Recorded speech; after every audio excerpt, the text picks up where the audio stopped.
अस्सलाम वालेकुम 7 RY के से में यास्मीन खान और आज है 4 अप्रैल 2026। तो नाज़रीन, इंटरनेशनल न्यूज़ में ईरान के बारे में पहले बता रही हूँ कि ईरान के अमरीकी और इसराइल के अहदाफ पर हमले हुए हैं और उसके बाद ईरान ने अमेरिका और इसराइल की 7 एयर बेसिस और एक टेक्नोलॉजी कंपनी को निशाने बनाने का दावा किया है। फिर अमेरिका और इसराइल के 7 अड्डों को निशाना भी बनाया गया है और ये वादा ऑपरेशन सादिक की 90 लहर के तहत ये हमले किए गए हैं।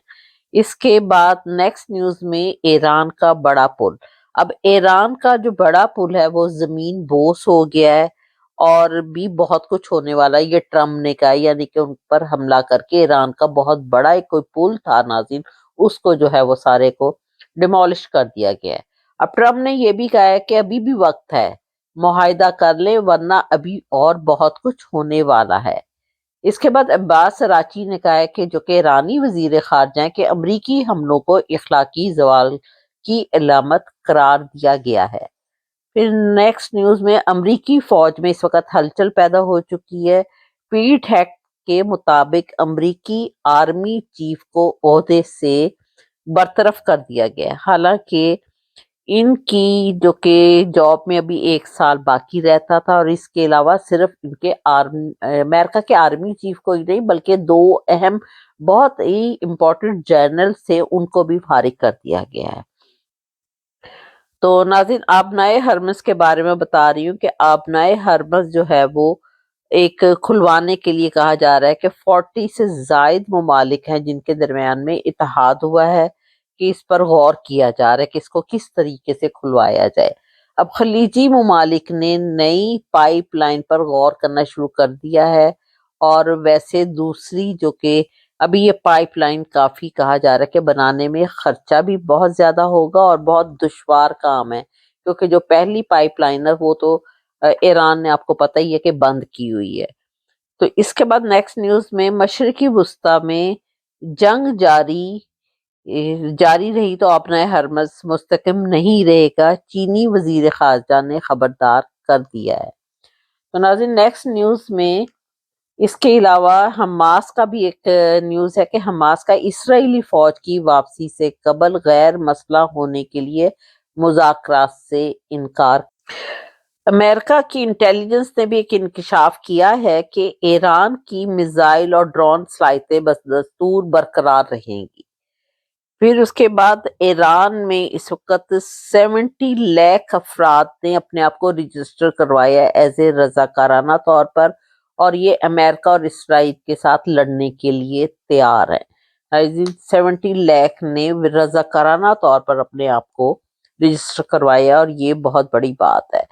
नाजी, इसका मतलब कि ईरान जो है वो किसी सूरत भी जंग खत्म करने के लिए तैयार नहीं है। फिर नाज़रीन, अब हम थोड़ी सी डोमेस्टिक न्यूज की तरफ आ रहे हैं। डोमेस्टिक न्यूज में तो डोमेस्टिक न्यूज के बारे में बता रही थी कि पीटीआई का एक बड़ा जलसा जो है वो 9 अप्रैल को मुनकिद हो रहा है, यानी कि उसका ऐलान किया गया और यह लियाकताबाद में करने का ऐलान किया गया है।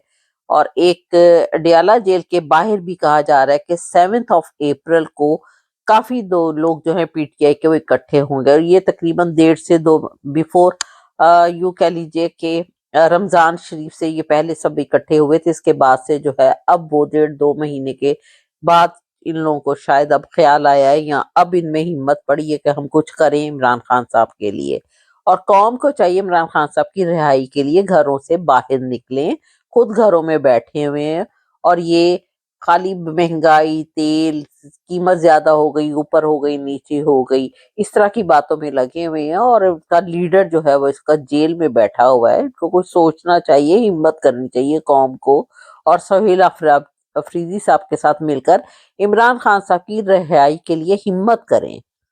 और पाकिस्तान तो वैसे इनके जो आर्मी चीफ आप ये देख लें कि उन्होंने तो अपने लिए इस्तेशना लिया हुआ है और अमेरिका में देखें कि अभी कोई मसला पैदा नहीं हुआ। अमेरिका के आर्मी चीफ को जो है वो जॉब से अपने टाइम से पहले जो है वो बरतरफ कर दिया गया है और नाज़रीन कोई यहाँ पर कोई प्रॉब्लम नहीं हुई, कोई मसला नहीं पैदा हुआ, कोई आर्मी चीफ ने भी नहीं कोई मसला पैदा किया, ना कोई ڈالا آیا، نہ کوئی کسی کو اٹھایا گیا، نہ کوئی مار کٹائی ہوئی، کچھ بھی نہیں ہوا ناظرین. بڑے آرام سے جو ہے وہ ان کو 1 سیکنڈ میں جاب سے برطرف کر دیا گیا.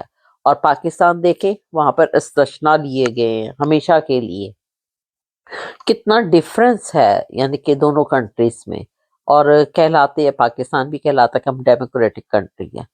اب اس کے بعد پاکستان میں تیل کی یہ حالت ہے کہ اس کا تیل کی قیمت جو ہے وہ سب سے زیادہ ہائی پرائسز پر جاری، یعنی کہ 72.22% جو ہے وہ اس میں قیمتیں اس کی ہائی کر دی گئی ہیں. باقی کنٹریز جو ہیں، بنگلہ دیش فار ایگزامپل لے لیں، آپ انڈیا لے لیں، سری لنکا لے لیں، اسی طرح دوسری بھی جتنی انڈر ڈیولپ کنٹریز ہیں، تو ناظرین ان لوگوں میں بھی اتنی پرائسز جو ہیں وہ ہائی نہیں ہوئی ہیں.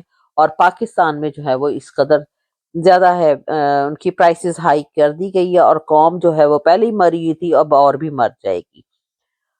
اس کے بعد آپ لیوی دیکھ لیں جو کہ ٹیکس کی ہی ایک شکل ہوتی ہے. پچھلے دنوں وہاں پر کہا جا رہا تھا کہ 80 روپیز پر تھا، اور اب اس کی پرائسز 180 روپیز کر دی گئی. یعنی کہ کتنا اچھا پاکستان ہے کہ آپ یہاں پر ساری فیک حکومت بیٹھی ہوئی ہے، اور وہ اپنے اخراجات پورے کرنے کے لیے، کیونکہ وہ ایک اپنی شاہانہ زندگی گزار رہے ہیں اور قوم کو جو ہے وہ مار رہے ہیں. اور قوم خود بھی ویسے اپنی وجہ سے مر رہی ہے، ادروائز قوم بزدلی چھوڑے تو کبھی بھی اس طرح نہ ہو سکے.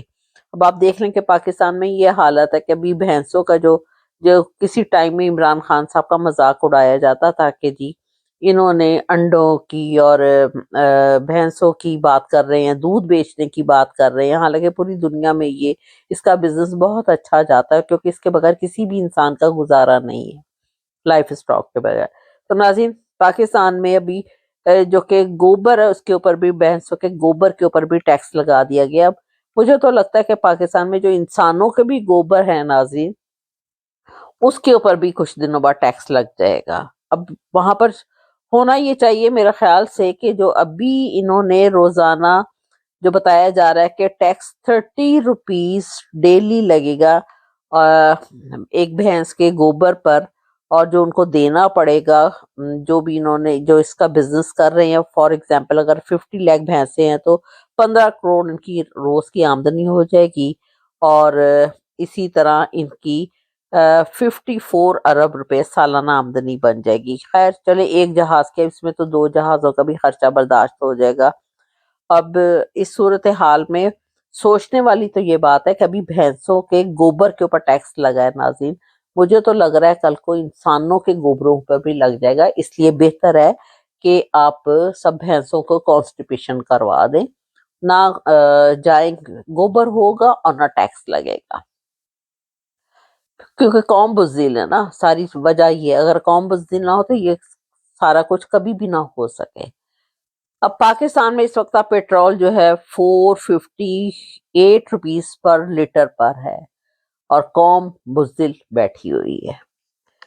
تو ناظرین میرا چینل جی 7RY کے، اس کو ہو سکے سبسکرائب کیجیے گا. اور آپ لوگ بھی اب صبر کا دامن جو ہے وہ پی لیں، اور اپنے آپ کے پیٹ کا کوشش کریں جا کے سب حکیموں سے دعائیں لیں، اور حکیموں کو کہے کہ ہم لوگوں کو بھی، جو انسانوں کو بھی کانسٹیپیشن کروا دیں آپ، کیونکہ آئی تھنک سو کہ آپ لوگوں کے اوپر بھی اب ٹیکس لگنے والا ہے. خالی بھینسوں پہ ہی نہیں لگا، اب آپ لوگوں پر بھی لگنا ہے. اس لیے باتھ روموں کے دروازے اب آپ سارے بند کر دیں. تو ناظرین میرا چینل جی 7RY کے، اس کو ہو سکے سبسکرائب کیجیے گا، ٹک ٹاک پر دیکھ کے فالو کیجیے گا. Thank you very much. خدا حافظ.